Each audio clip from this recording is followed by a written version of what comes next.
Te damos la bienvenida a un nuevo audio de la hora silenciosa de Palabra de Vida, donde líderes alrededor del mundo compartirán con nosotros. El día de hoy escuchamos a... Hola, ¿qué tal? Te saluda Jorge Maciel y te mando un gran abrazo y saludo desde Argentina.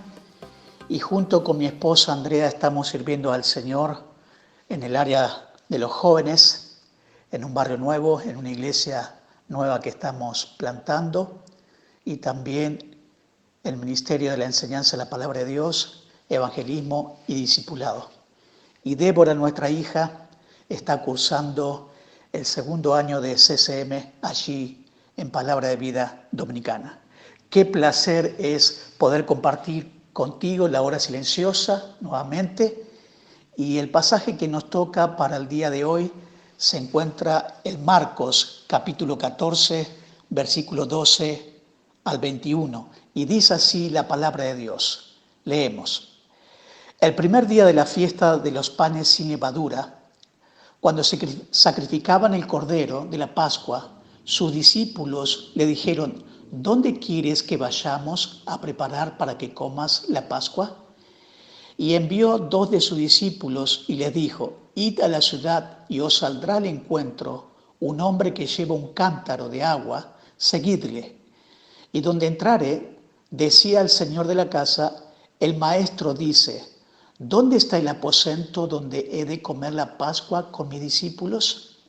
Y él os mostrará un gran aposento alto ya dispuesto, preparad para nosotros allí. Fueron sus discípulos y entraron en la ciudad y hallaron como les había dicho y prepararon la Pascua.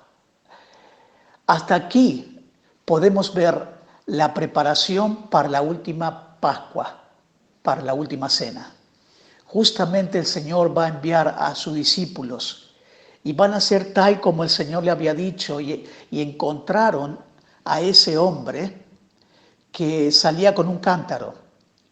Y claro, este hombre llevaba un cántaro de agua, puesto que las mujeres eran las que hacían este trabajo.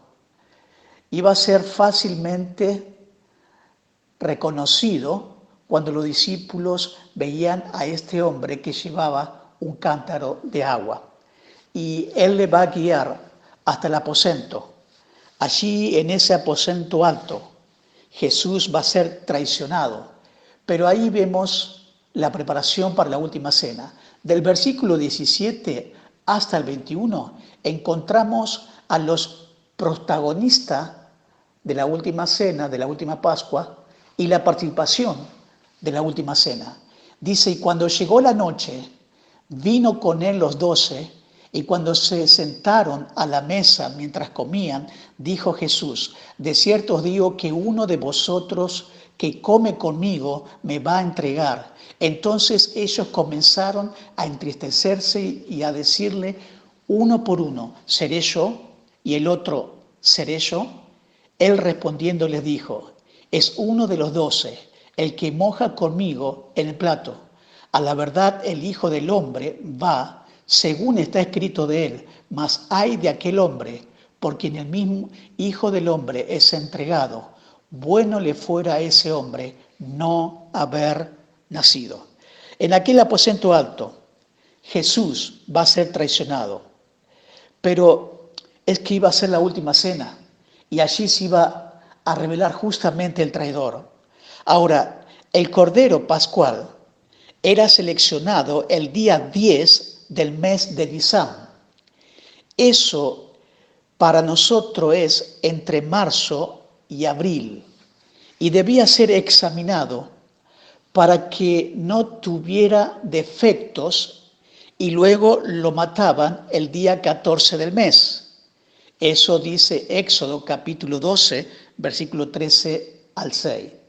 El cordero tenía que ser sacrificado en los mismos precintos del templo, y la cena debía comerse dentro de los límites de la ciudad de Jerusalén. Ahora, para los judíos, la fiesta pascual era un recordatorio o el memorial de una victoria pasada. Pero Jesús estaba a punto de instituir una nueva cena que sería el recordatorio de su muerte. Ahora, la fiesta original de la Pascua consistía en un cordero asado, pan sin levadura y un plato de hierbas amargas, según Éxodo capítulo 12, versículo 8 al 20. El cordero recordaba a los judíos de la sangre que fue aplicada a los postes de las puertas en Egipto para que el ángel destructor, el ángel de la muerte, no matara a sus primogénitos. Y el pan le iba a recordar su prisa al salir de Egipto, según Éxodo 12:39.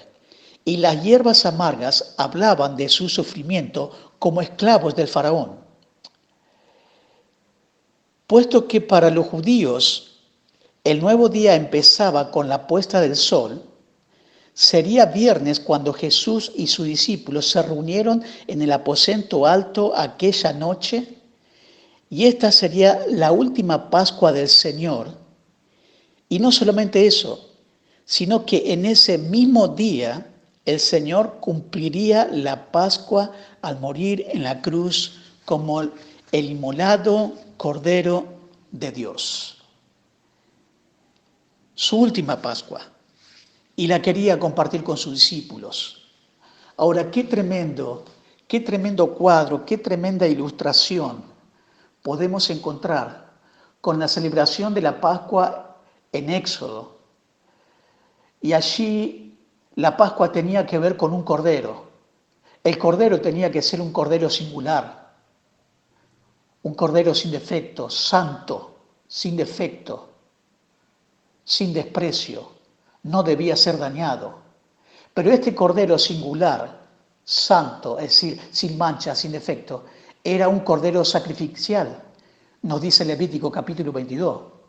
Ahora, un cordero podría significar una oveja pequeña o un cabrito.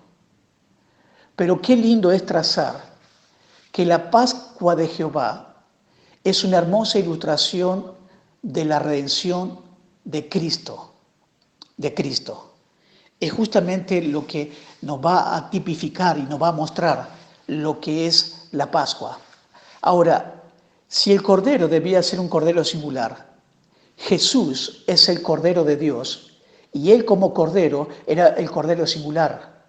Juan capítulo 1, versículo 29 al 36 dice que el Cordero vino para quitar los pecados. Un Cordero singular, pero también Jesús era el Cordero Santo, era sin mancha, era sin defecto, nos convenía santo. Y como Cordero Santo, Él era impecable. Nunca había cometido pecado, no había maldad en Él, era inocente, era inmolado, porque Él fue el Cordero inmolado por nuestros pecados. Jesús, el Cordero singular, el Cordero Santo, el Cordero sacrificial. Hebreos capítulo 10 nos habla de ese Cordero que ofreció un solo sacrificio y con un solo sacrificio nos hizo perfecto para siempre. Jesús es el Cordero Salvador. Y Pablo, aplicando la Pascua, en 1 Corintios capítulo 5, versículo 7, dice que Cristo es nuestra Pascua y que Cristo ya fue sacrificada. Por lo tanto, mi querido hermano, nosotros no exaltamos a un cadáver, sino a un conquistador que venció la muerte. Y así como el Señor iba a pasar tiempo aquella noche en el aposento alto, junto con sus discípulos, preparando la Pascua, participando allí, el último deseo del Señor de estar con ellos, pronto iba a ir a la cruz. Que el Señor nos ayude, mi querido hermano, a poder mostrarle a la gente el verdadero significado de la Pascua, lo que significa la Pascua. Cristo es nuestra Pascua y ya fue ofrecida y murió y fue sepultado y resucitó. Que podamos llevarle este mensaje de la Pascua y que podamos recordarle también a través de la nueva institución que Él nos dejó. Espero que la palabra de Dios haya sido de mucha bendición para tu vida. Que Dios te bendiga. Gracias por escucharnos. Recuerda que este audio no reemplaza tu tiempo a solas con Dios. Te animamos a que escribas tus aplicaciones personales. Hasta mañana.